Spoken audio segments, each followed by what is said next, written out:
have no idea what you're waiting on. I am literally giving you the world for the lowest prices of $30 or $20 if you just join. Like I said, join and then quit. I don't give a shit. It's not for you. You know, if you only need a little bit of the information I give you, then it's not for you, and it's fine. Just join and then quit. And then you get it for $10 cheaper, and then we're there. But I would recommend,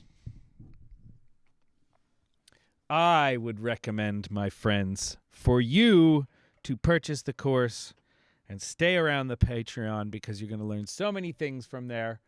It is a valuable resource of information, and I'm a valuable resource of information. So this Mix Monday, we are mixing a song by Gatsby, John Gatsby. This is Bedroom. It's a Bedroom. It's a classic R&B track. This is, it's a little more modern with the beat, but like this is a classic R&B vibe. So we're gonna get the courses on my Patreon. It will link in bio. All right, so we're doing a classic. I dropped my ice and I picked it back up. I don't care. I'm a killer. Yeah, we got that. We got a DJ horn because that's how we rolling. Okay, the song we are mixing this week is Bedroom by John Gatsby. I don't know, maybe John Al. I don't know what his artist name is. I should look these things up before I start. But the truth is, I literally sit down 5 seconds before I start this stream and I go, oh shit, what am I going to mix today? I don't know what I'm going to mix, man. I don't have any idea what I'm doing. I don't plan these things. I don't have time to plan things. So I just pulled up the first thing. It was this or a country song, and if you guys would have preferred a country song, well then maybe that's next week's Mix Monday. But for now, we're going to get some R&B. This is what this song sounds like. Let's take a listen.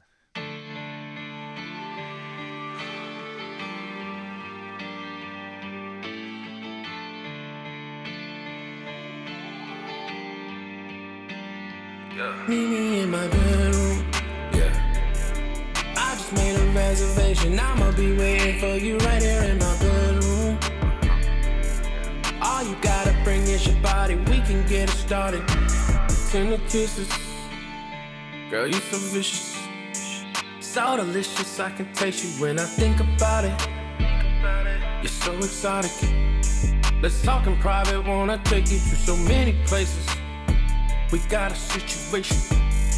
Let's figure out what we gon' do about it. I'll be patient, loving your vibration. Let's just embrace it, yeah. It's easy, I acknowledge. You the baddest I've seen in a minute. Since you walked in, I've been watching. What you want, you can have it all. Meet me in my bedroom. I just made a reservation. I'ma be waiting for you right here in my bedroom. All you gotta bring is your body. We can get it started. Hope you're ready, keep it steady. If you let me, I'll give you what you need in my bedroom. You can meet me in my bedroom. Yeah, should be illegal. How you looking out here? You got that magic. Girl, you like a goddess. I'll let you lead me. I'ma be right behind you. Ain't no computer. All right, so to start off, there's a lot. I tracked this song, so there's already a lot of cool stuff happening. It's already mixed, right? It should be. When I'm done with a song, recording a song, it's basically done, right? It's like a mixer at that point should only be fine-tuning the concepts that I have and just making it overall pretty cool. Now, the one thing that I know already, these producers, they're pretty aggressive with their beats. They expect, even for an R&B song like this, they expect this beat to really knock, right? And classic knock, way too much, way too aggressive, all over the place kind of shit. So so that's probably the thing that I'm going to focus on the most right now, is getting the beat really to a place that feels like it's representative of what I know they want. So I can hear, for the most part, the vocals are all pretty great. Like, there's some cool delay throws in there. I can see that they were already happening. I am a fan of doing those types of things whenever I'm recording. So I can pretty much guarantee that if I've been working on this song, it's got like 95% of what it needs for the vocals, as far as like throws and effects and you know, detuned things and reverbed things and all that stuff. Like, I can just see there's already a lot of automation going on here. This is clearly delay throws on this track. So for something here, it's like, Meet me in my bedroom. Yeah. I just made a reservation. now, if you were over on the tubes, you would be hearing this in full stereo quality, and you'd be hearing that it is bouncing back and forth. It's a ping pong delay on that delay throw. So it's not just going bedroom, bedroom, bedroom. It's going back and forth. It's like doing a whole thing. It's cool, right? Same thing with this second half Waiting for here. you right here in my bedroom. All you gotta bring is your Simple little effects, but they're, you know, it's like for an R&B song, those are like, the delay throws are kind of essential, you know, like a delay throw in an R&B song is like, it's like the most classic move to fill up the space in between the vocals, right? It's like there's always, because like if you heard an R&B song where they were just singing the entire time, it would be like, oh my God, what's happening here? So you need like this big space in between the vocals, but when there's just nothing there, like I heard during this thing, when I was playing this, I heard a spot where it was like, oh, where did like the energy go all of a sudden? And I realized it was just, there was nothing filling the space vocally. How you looking out here? You got that magic. Girl, you like a goddess. I'll let you lead me. I'ma be right behind you. Ain't no competing. Girl, let me please you. Cyclone. Like in this section, I can see I clearly meant to do that. Like I'm looking for a little section of time here where the vocals aren't doing a delay every single time. But it's very noticeable that it's not doing a delay all the time. Like when you listen to this beginning of this second verse, it's like especially when it comes off of listen to the end of the hook and then into the second verse, you could tell it's like in the hook, I'm going all over the place with delays, but then we get into the second verse and it's like all of a sudden everything kind of dries up and we're doing a little bit tighter of a thing. Give you what you need in my bedroom. You can meet me in my bedroom. Yeah, should be illegal. How you looking out here? You got that magic. Girl, you like a goddess. I'll let you lead me. I'ma be right behind you. Ain't no competing. Girl, let me please you. A cyclone, the clothes on the dress. So in the bed, guarantee you won't regret it. Redefine. Yeah, and so like you can tell it's like I'm very clearly doing something there, and it's like if I were to put throws on every single vocal the whole time, or if I just had all of this stuff happening the whole time, it would also become very boring. Like there is, you'll see so much, I talk about this so much, it is one of the, I would say, most important principles of mixing is like, never do too much of something. Everything in moderation, even moderation, right? It's like my ex's dad used to say that, and I love that saying. Everything in moderation, even moderation. Sometimes you got to go too far. Sometimes, you know, it's like if you just do everything very evenly, it doesn't have the energy that you want. So it's everything in moderation, even moderation. Find a spot that's like, okay, cool. I've done too many delay throws now. Let's tighten this up and like let's take it away for a little while so that you notice it when it comes back, so that it brings your attention back to the song. Like something that's extremely important making music is the fact that like when you're doing this, there has to be tension and release and push and pull, because if you do one song without all those things, without all those elements, it's just not going to feel alive. It's going to feel boring. That's what AI is going to be doing for like ever. AI music is going to be like that, where it's like it doesn't understand the most important part of a song is that tension that builds before the release, is that dry verse before you get to a big lush chorus. It's that no low end, and then all of a sudden there's a ton of low end. It's like those tensions and releases they make the entire song, right? Like that's how you make a good mix. In the 90s, well, and before, in the 80s, really, the 80s were the king of this. In the 80s, the biggest tension happened right before the modulation. They would modulate up a half a step all the time. This was like the number one thing, is like modulate up the track right after like the most tension happens, then go up a half step, you know? All right, so what's your approach to a rough vocal without having, you'll have to be more specific with that question. All right, so let's go back to first the drums on this track. I am going to focus first on these drums because really this beat isn't much. You know, it is split out, but there is just not a lot going on. Like, we can look at the parts real quick. There's this guitar thing. This is like such a classic, like Logic, like MIDI guitar sound.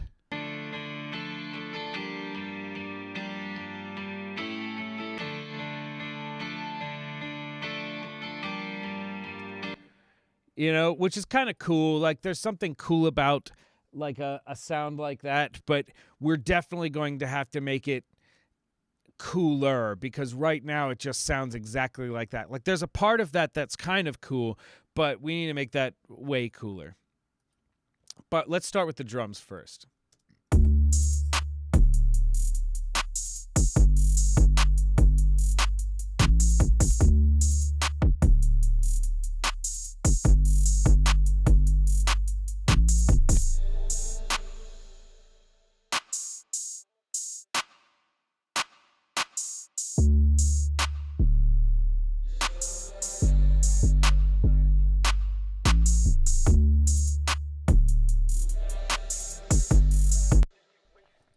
All right, so the first thing to talk about is the kick and the 808. The kick and the 808 relationship in this song is going to be kind of tricky because there's parts where the kick and the 808 together and then the 808 without it. So it's like I do need to have things in the 808 that very specifically have a feel to them, you know, like as far as the kick goes, but also recognize that there's going to be times where it's not happening with the kick. So, and also the kick not happening with the 808. So you can't overly process these things as though they're always going to be married, because they won't always be married. But we'll look at them how they're married first.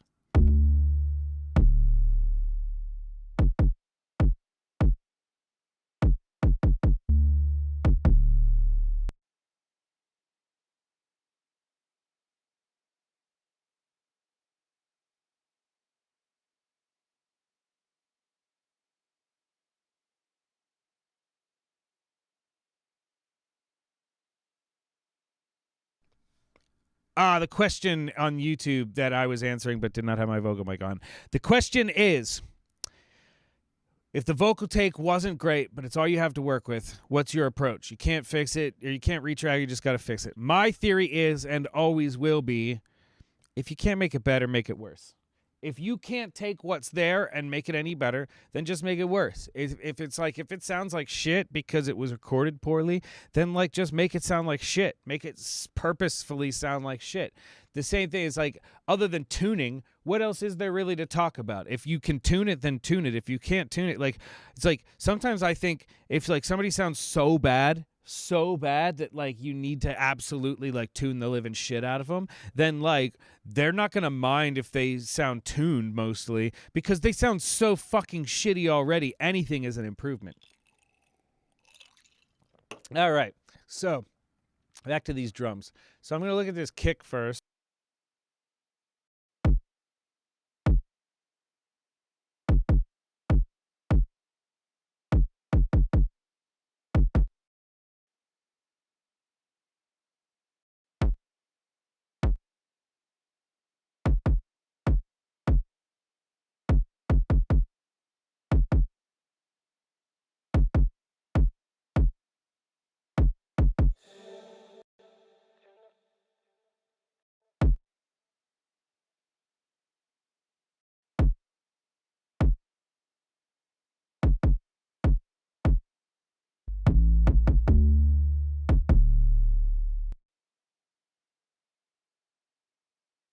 I am not going to sidechain my kick to my bass. And I'll tell you exactly why I won't do that. 'Cause fucking like 900% of the time. In your head on this beat, what do you think takes priority? Kick of the 808? This was what I was going to talk about. In my head, 900% of the time, people that sidechain are stupid. Like, it just doesn't sound good. It never sounds good.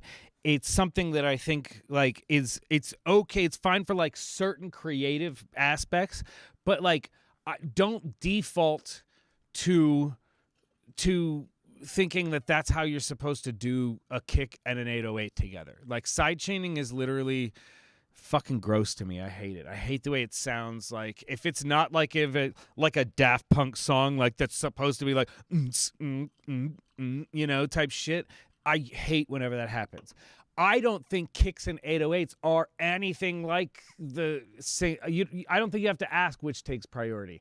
I think the answer is EQ and compression puts the things in the place that you, and saturation puts the things in the place that you want them to be. You know, it's like automatically I can hear this 808 sounds like it's like different frequencies to me. The kick is punching up higher, and the 808 is like just it's lower. It's like not, well, the first 808 is not, but most of it is lower. So we're gonna do like some saturation on these things, and we're gonna saturate them with different saturations so that they kind of emphasize different things. All right, again, let's listen to that before and after. What a monstrous difference. Here's before.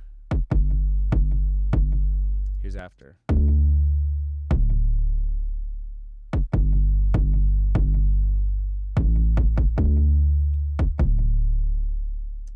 These are two different sounds, right? That's why they don't take priority. Just one of them is doing one thing and one of them is doing another thing. Like, you don't put them together in your brain, right? They're different sounds altogether.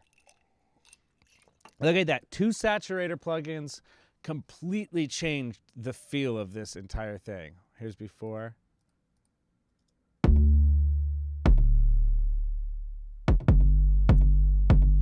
Here's after.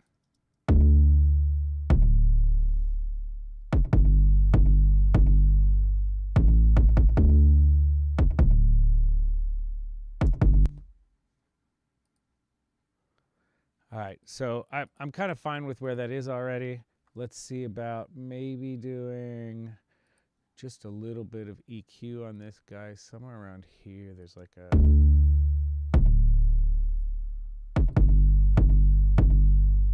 better. Yeah.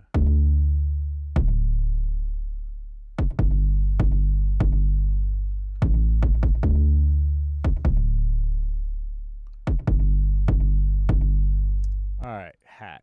Let's see what the hat sounds like in here. And also a clap, too. Let's figure it out.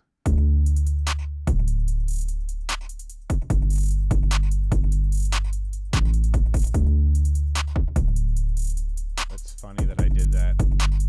Makes total sense, but this is more of a...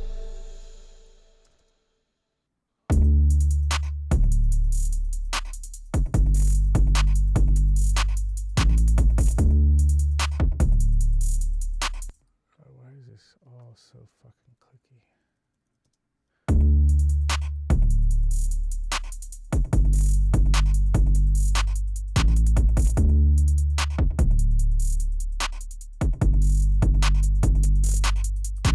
Oh my god, listen to how shitty that hat sounds. I hate the way that sounds. Wow. I was like, am I doing something shitty here? Like, no, this is just some shittiness. Just some shittiness of somebody's shitty fucking opinions. Somebody made a shitty hi-hat.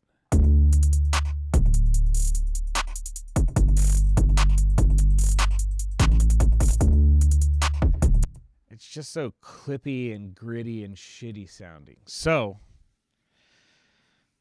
it's a great example of if I cannot make something better, I'm going to make it worse. first thing I'm going to make worse is my blood alcohol content with some bullet. When you absolutely have to destroy every single brain cell except no substitutes. I guess. I don't know. It doesn't matter. All right. So this hat sounds like shit to me. I hate it completely. It's weird. It's got like some...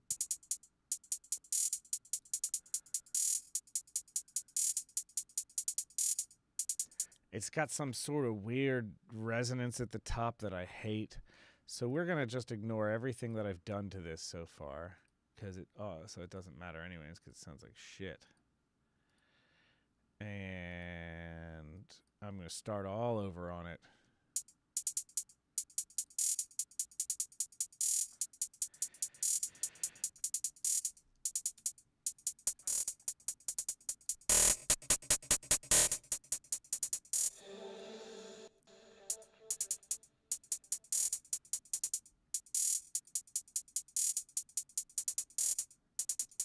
All right, so you can hear just how I changed the texture of this hat by just putting this saturation on it. Honestly, I could probably do an entire album of just like mixes that are just me adding different saturation to change the texture of things from where they are, because where they are is just wrong. So that's like the only thing you have to do really most of the time.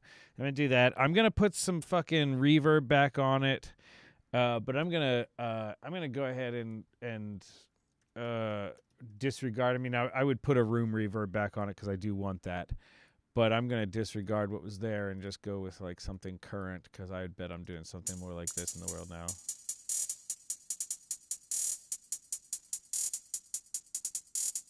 Oh,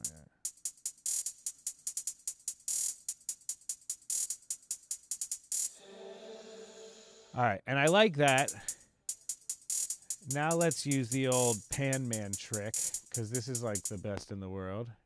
We do this, we get this fast shimmer pan, we tighten this up a little bit, we pan it just a little bit to one side, and now we just let that hat rock with just a tiny bit of motion over here.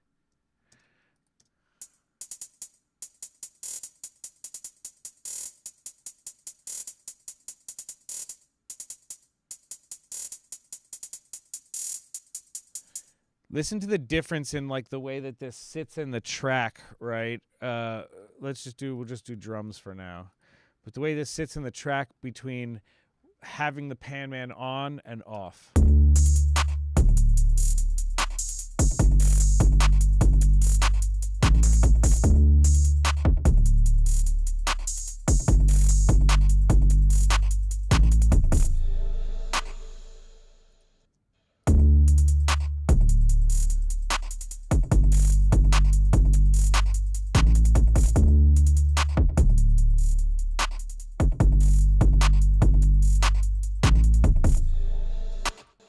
Just everything he chose was like the worst sounds. Whatever. We're just going to bury it in the thing and pretend it sounds different.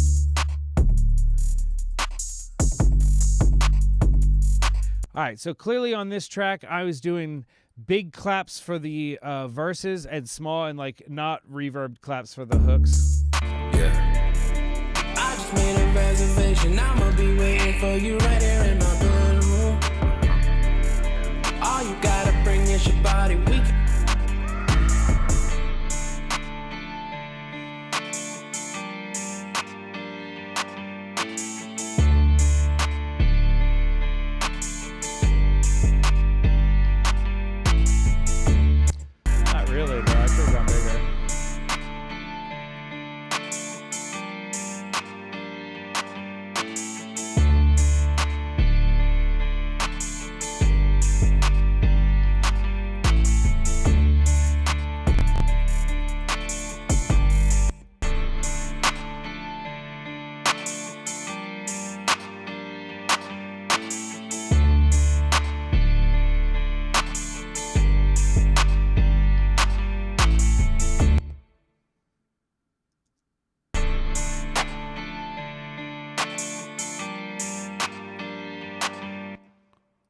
do half of that much.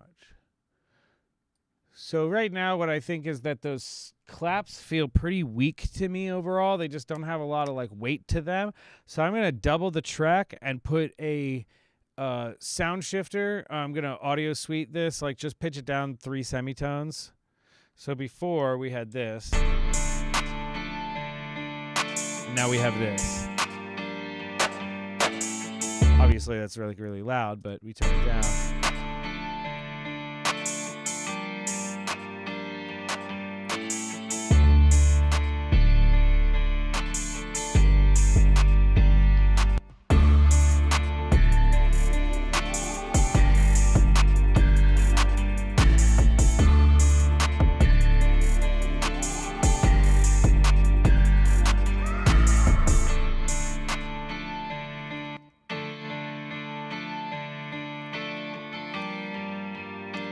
All right, so we're through the drums, essentially. They sound pretty good for where I'm, like, at with it. Now it's to start, like, I always, like, all my mixes are pretty much the same. I start with drums first, no matter what I'm doing. If the instrumental is there, I'm starting with the instrumental first. I'm muting all the vocals. I don't give a shit about any of that stuff.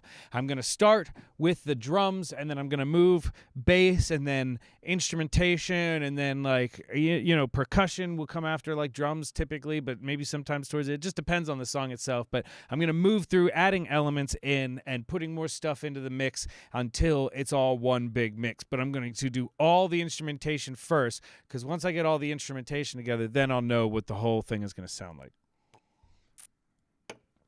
Piece by piece. It's always a piece by piece situation. All right, so I hate the sound of this guitar.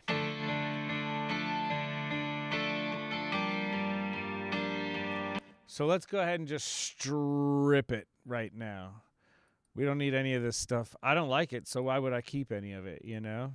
First off, I think 2 different things needs to happen here.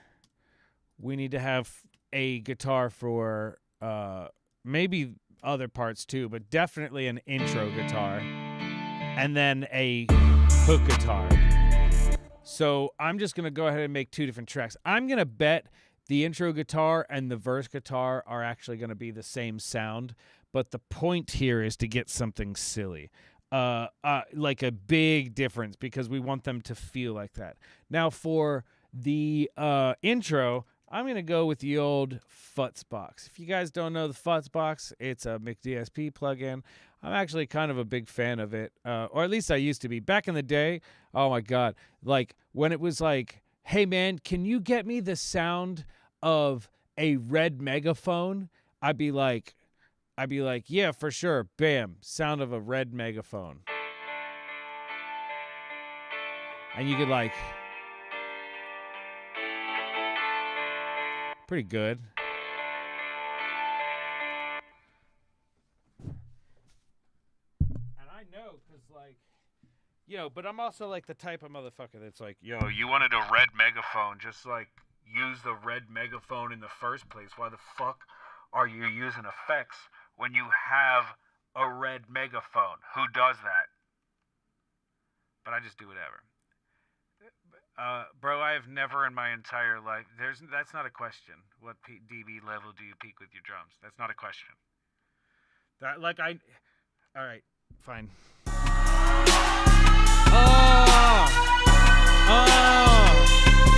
It's fucking rant time, kids.